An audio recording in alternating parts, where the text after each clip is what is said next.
The VW Golf, the most successful car in the world, extraordinarily ordinary.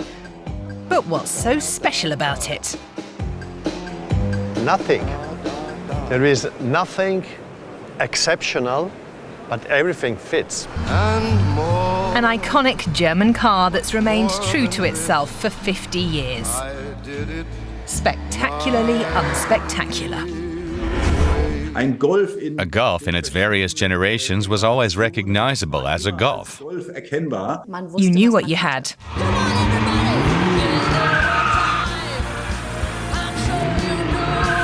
The Golf, the most successful German car of all time, appeals to young and old alike. It's found more than 35 million buyers worldwide, across all social classes. The senior doctor drove to the clinic in a Golf, the letter carrier drove one to work in the morning and then delivered his letters in another Golf. No matter your social class or your job, it's just a normal car.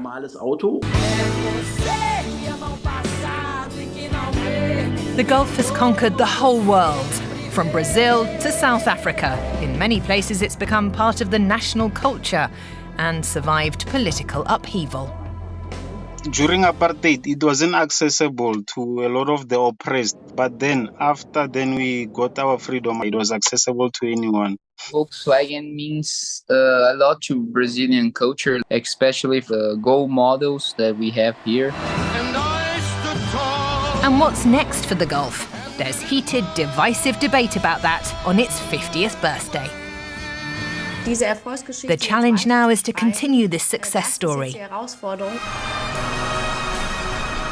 You don't have to revolutionize everything if you think what's there isn't that bad. The Golf is, in a way, a symbol of the tragedy actually happening in the automotive industry. People still love the shape and the size of the Golf. Whoever designed the Golf, they did a good job. It was a revolutionary car design. And this revolutionary star designer comes from Italy. With Southern European flair, Giorgetto Giugiaro broke all conventions in the early 1970s to create a sensible, compact car. La sua forma, l'architettura, its form, architecture, and technical and functional framework are like the harmony of a hit song. They're well-matched notes that create a harmony when you put them together. Giugiaro, who was voted Designer of the Century for creating unique and legendary vehicles for a wide variety of car makers, was commissioned by Volkswagen to develop a successor to the Beetle. And he made it radically different from the perennial bestseller.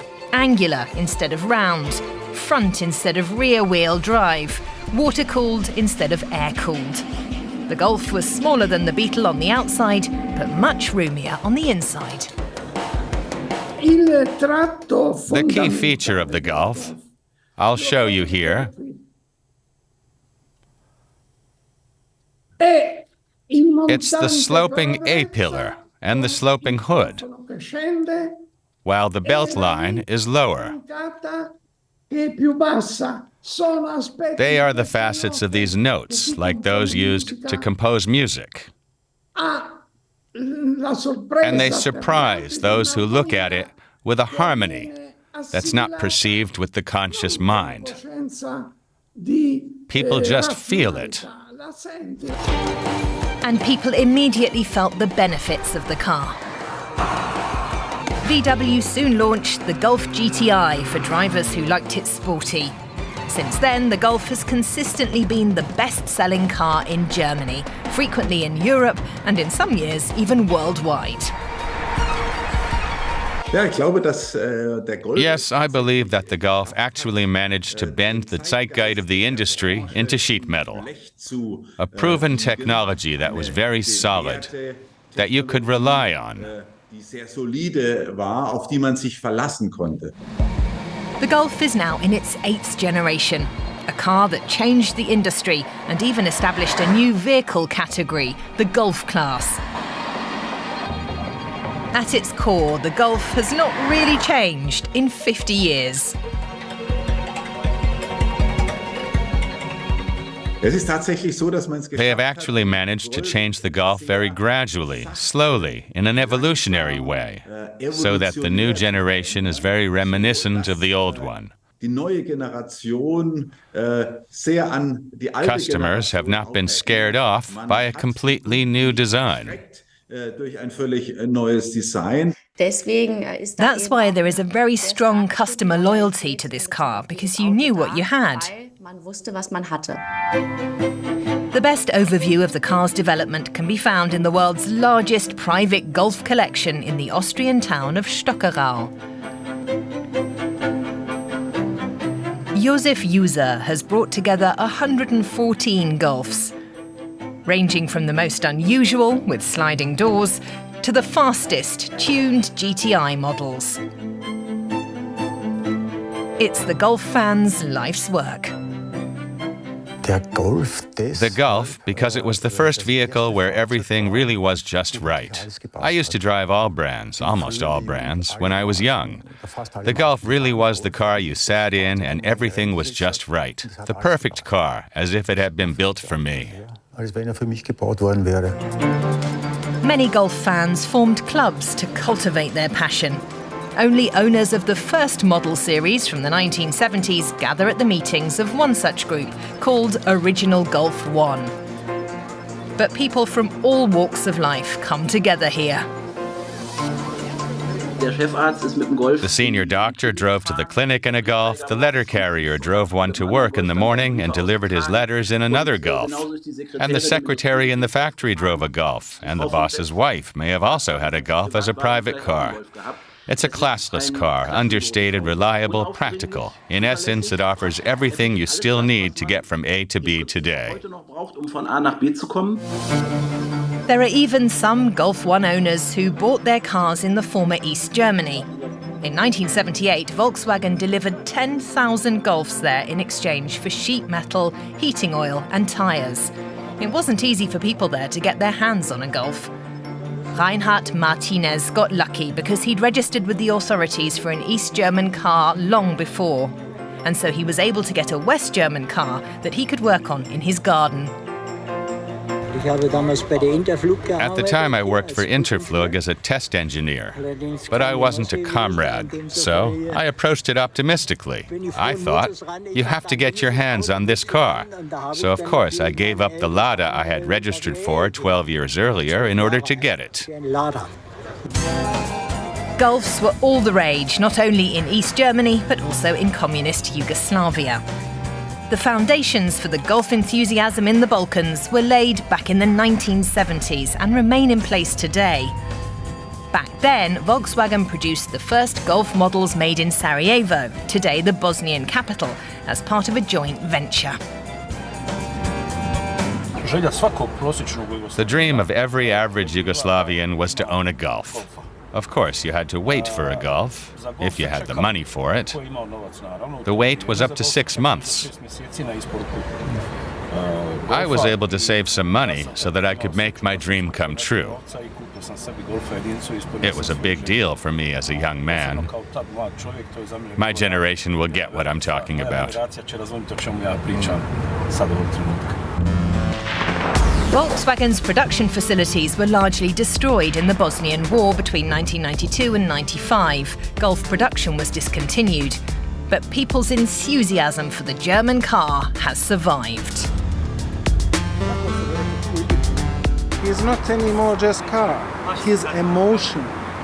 Emotion that Bosnian people and others hold in their hearts. It's emotions about wealthy years before war, about survival during the war, and after war. That was the opportunity for the people to feel themselves again like normal people, that we are again in that condition like before. In South Africa, too, the Golf has survived a change in political systems and is now part of the country's culture. Like a witness to history, it joined the long journey of the black population from the oppression of apartheid to the present day. During apartheid, it wasn't accessible to a lot of the oppressed. Maybe it was still expensive to those ones, you see, who were oppressed. But then, after we got our freedom, I think it became accessible to almost everyone. A very special Golf model was even built in South Africa. Because the Golf 2, which replaced the one in 1984, was too complex and expensive for South Africa, the Golf 1 simply continued to be built there in a slightly modified form, under the name City Golf. This is the car.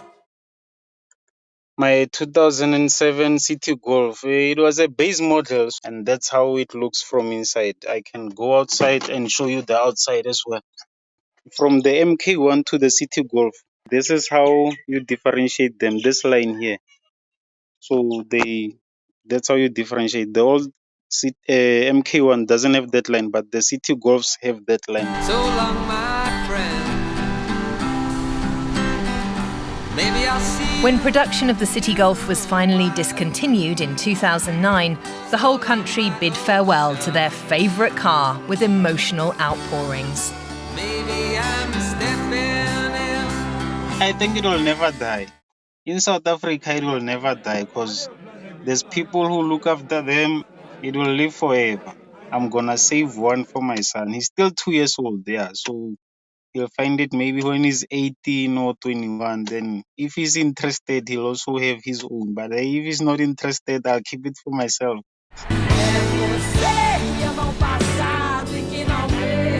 There's also a Golf model that was built especially for Brazil between 1980 and 2023.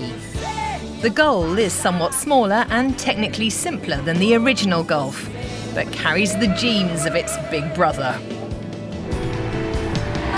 Volkswagen means a lot to Brazilian culture, especially for the Gol models that we have here. They created Gol to be a cheaper car for families, for more simpler people, which is the base of Brazil, you know? Viver é melhor que sonhar.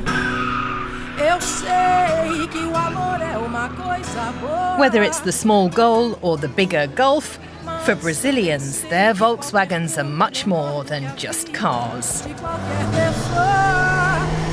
They created a timeless car. If you pick a 1994 Golf, it's still a nice car to have. The culture of this, the way that was produced, the lines that they used, the engineering, all of this created this timeless piece, you know? So Golf means more than just a car, it's like a culture.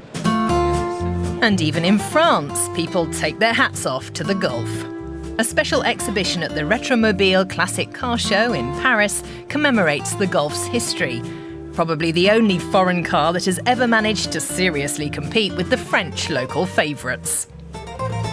A car from abroad that left its mark on the French. You were suddenly driving a car that was incredibly young. The Citroën 2CV, for example, was a comfortable French car, but none of our cars had that dynamism.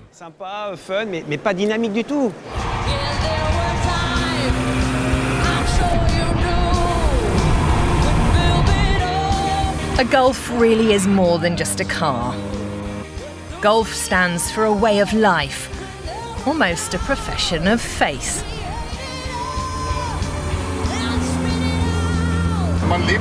You live with it, identify with it, so in a way the expression Generation Golf makes sense.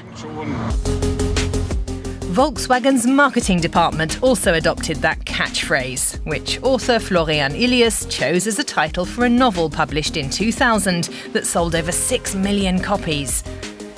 In it, he describes the people born in Germany between 1970 and 85, most of whom drive Golfs. Generation Golf is actually also the generation of an average citizen who is slow to change. who's not radical, who doesn't rock the boat. And to a certain extent, that's what the Golf stands for. The Golf stands in the middle. Stands in the middle in a very nice way with an ambition to be the best of the middle. Ich habe im Leben alles probiert. Von Psychokinese bis TV-Shopping, aber nichts half. Dann las ich von dieser Chaostheorie und den Auswirkungen des Ursache-Wirkung-Prinzips. Und als erstes habe ich mir ein neues Auto gekauft. I don't necessarily think it's a flaw that a generation isn't revolutionary. It probably also marks me as belonging to that generation because you don't always have to revolutionize everything if you think what's there isn't that bad. After 50 long years, the days of the Golf looked like they were numbered as Volkswagen prepares for a new age of mobility, electromobility, with the development of the ID model series. But don't count the Golf out just yet. There has now been a change in product strategy at Volkswagen. The ID.3, which is positioned in the same vehicle class as the Golf, was unable to build on the Golf's success. And now Volkswagen is going the other way and taking these well-known performance characteristics of the Golf and transforming them into electric mobility. And the aim now is to build on its iconic history and continue this success story with an electric car.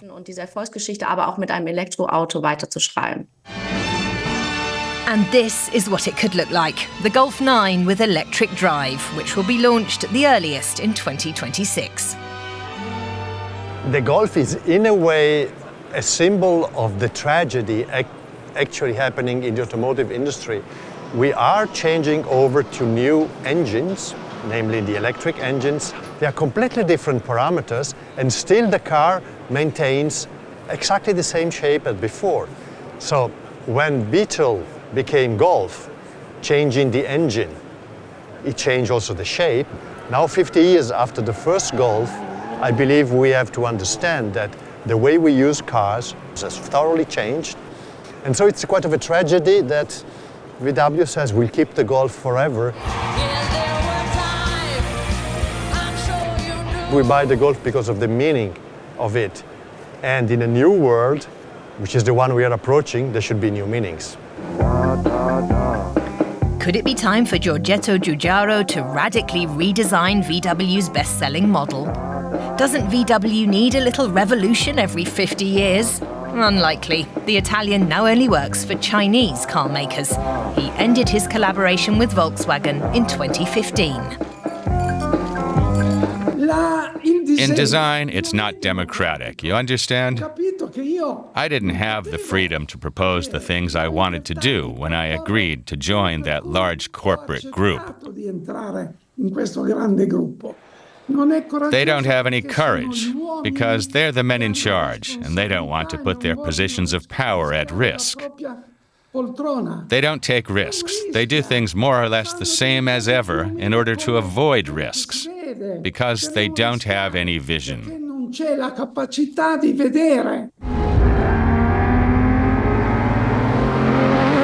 But vision is what led Giorgetto Giugiaro to create his milestones in automotive design. I have lived and built a career out of my absolute freedom, because when I made my first cars, I had incredible freedom.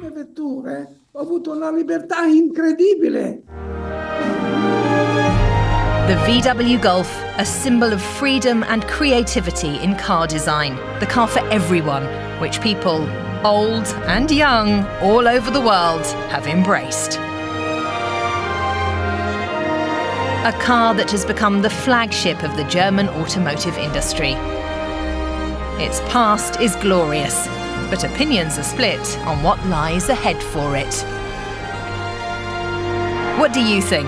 Let us know in the comments below, and don't forget to subscribe to our channel.